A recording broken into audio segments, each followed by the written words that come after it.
Great to see all of you. Good morning. How's everyone? Yay, yay. Oh, I am so happy to be here. I'm from Los Angeles, which is just like Des Moines, only entirely different, everybody. Wow. How many of you live in Des Moines, in the Des Moines area?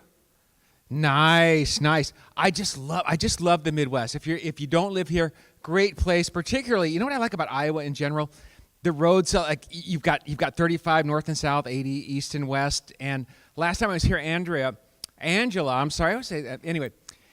had me in Nebraska, in Omaha. So it was so great because the roads are straight. So what you do, you get in your rental car, you put the cruise control on for about 80 miles an hour, you get in the back seat, and in a couple hours you set your alarm, and you're there, just like that. Yeah, the roads, it's just perfect. Anyway, good morning. It's been a really good summer for me, fantastic. I've been kind of hot, though, in California. Doesn't matter where you are, though. If you want to get your windows tinted or something, you know what I do? You buy a box of fruit roll-ups and tape them on your windows, and then you have a shade the day snack at night. It's all good. How many baby boomers do we have here? Be proud, everybody. Nice, nice. Because you know what, folks? We are the coolest people in the room. All right? You know why we're so cool? It's because we're in our second round of bell bottoms, everybody. Okay? Yeah. Wow, yeah, we are so cool. Everything. Now, if you're younger than us, you're a hipster, okay? And hipsters are great. I got to tell you this, every generation gets better looking than the one before. And if you don't believe me, find a picture of your great-great-great-granddad. Okay? Yeah. But seriously, everything you guys think is cool, you hipsters, we did it first. We had long hair first. We had short hair first. We had no hair first, right? Brightly colored hair. You seen the kids with the brightly colored hair? We had that too. We called him Bozo the Clown, right? Still don't think we're cool? We went to the first Rolling Stones farewell tour, everybody. Okay? You know how cool we are? We got to ride in the front seat of the car when we were kids. Didn't even need a seatbelt. We just had mom's arm, everybody. Huh? Wow. Now, how many of you boomers remember shag carpet? Okay, some of you hipsters don't know what it is. You know what shag carpet? It was carpet that was this tall. Okay? Yeah, it was this tall. Who had ugly shag? Be proud. Who had really ugly shag? Back there. What color? Bright pink, the uglier the better. Who else had ugly shag, everybody? Orange, yes. How about you, friend? Blue and green. The uglier the better. Who had like brown, yellow, and orange all mixed up into one? If you had that color, it meant at some point in time you were training a puppy, right? If you had a stain, you just shook it. It dropped down 10 feet. In the spring, corn grew, all right? Here's the deal. We used to have to rake the shag. We used to have to rake the carpet so it would be all standing up. And it was big trouble. You were in trouble if you had to rake the shag at my house. It's like, get up there, rake the shag. We have company coming. Get up there right now. So you start raking the shag. Did you ever rake yourself into a corner? This was a dilemma, okay? Because it all had to be standing up or you had to do it all over again. So you have to get out of there. So you step on the sofa, you step on the love seat, you step on the coffee table, and accidentally, you kicked over the fake plastic grapes. Now, let me show you, in case you don't know what they look like. Oh, this is not it. That was a rest stop. Anyway, okay, this is what they look like. Every boomer table had these fake plastic. Aren't they so authentic looking? Now, the coolest thing about them, they made the best toy of all time out of these same things, friends. Who knows what these are? Anybody? What are they called, everybody? Clackers, click-clack. We call them click-clacks. I grew up in Denver, but it just depends where you were. How cool are these, friends? Aren't these great? What these things cost, like 50 cents? What's an Xbox, like $350? Huh? We got to entertain ourselves, everybody. Look at this, huh? You want more, don't you, hipsters? Don't you? Huh? You want more, don't you? Ouch, ouch. It hurts so bad when you miss, friends, but I love you that much, okay? Seriously, remember how much that used to hurt? Oh, you'd go to school all bruised up, man. Oh, could you imagine if these came back today, it'd be a whole different deal. OSHA would be all involved. There'd be click-clack forearm guards and click-clack helmets. Don't get hurt with your click-clacks. Oh, man, I got so tired of mowing that. One day I just mowed that shag carpet. I got tired of raking it, man. Okay. Now, just another boomer thing. Look at that. Oh, who remembers the popsicle kit? This is not the slideshow. All the hidden slides. Anyway, this is not. These are the real bell bottoms, okay? I would like to see the day when all the hipsters would put on these kind of bell bottoms, all right, and then try to ride that bike to school, all right?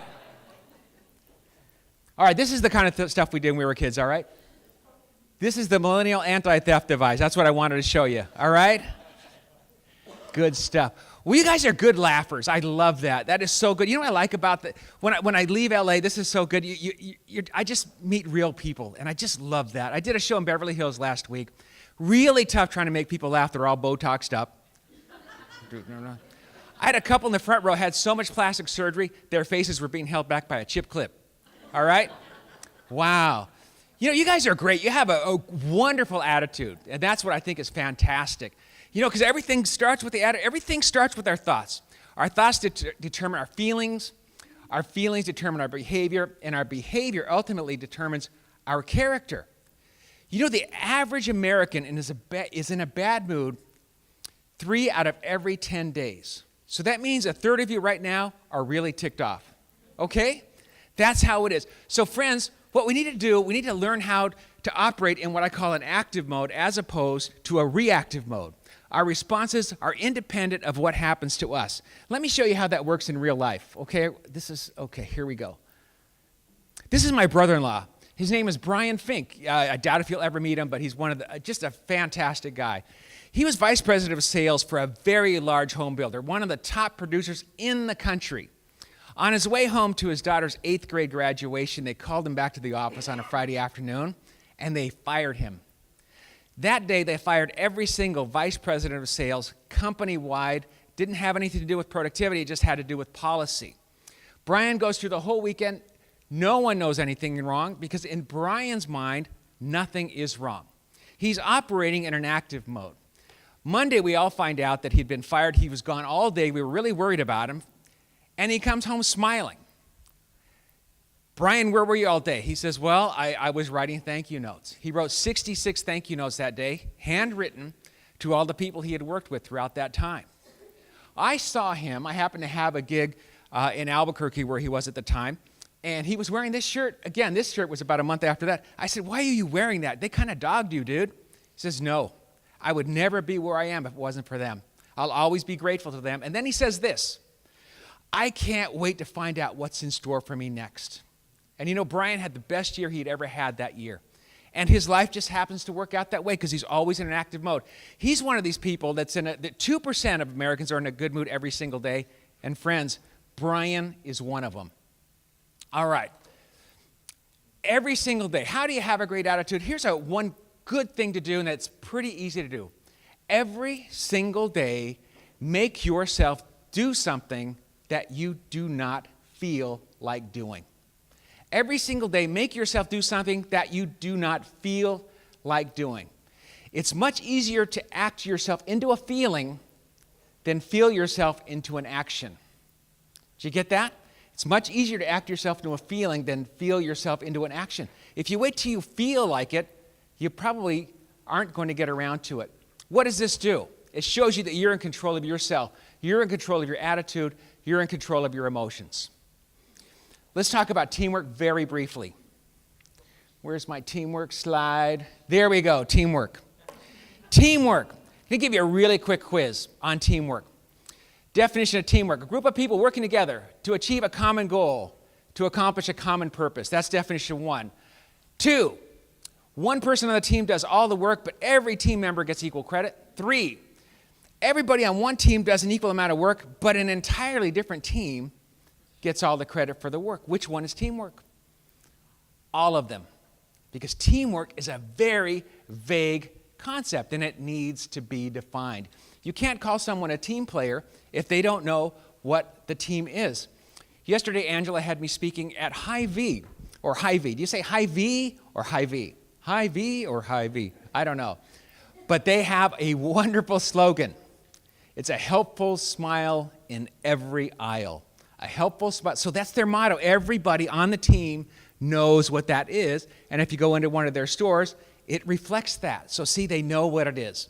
One of their co-founders said, this is what they expect out of customer service. If the store is burning, take care of the customers first and then put out the fire. Okay? That's how important their customers are to them. Humor. Meeting planners, you're under a lot of pressure. I've got 1:55. That is so good the way you did that. You are good. That's a hard job. It is. You're under a lot of pressure. You are. You've got to produce. People are looking at you. Changes. Humor in leadership is a fantastic thing. Don't want to get political, but let's just talk about Ronald Reagan briefly. He was known as the great communicator. He did very well communicating his ideas with humor. The man gets shot in office. When he sees his wife, he says, "Honey, I forgot to duck." Right? Under the knife, before he goes out, he asks the surgeons, "You're not Democrats, are you?" Huh? Winston Churchill, another fantastic leader. A woman came up to him at a party and said, "If you were my husband, I would surely put poison in your drink." He says, "If you were my wife, I would surely drink it." Yes. Herb Kelleher, I'll end with this, says this: it is not how you appear that defines yourself as a leader. It's what you do. Friends, thank you so much. I'm Nick Arnette. And by the way, get my book. It is free. Me, We, and Glee is free. All right, take a bunch. All right. Thanks a lot, everybody.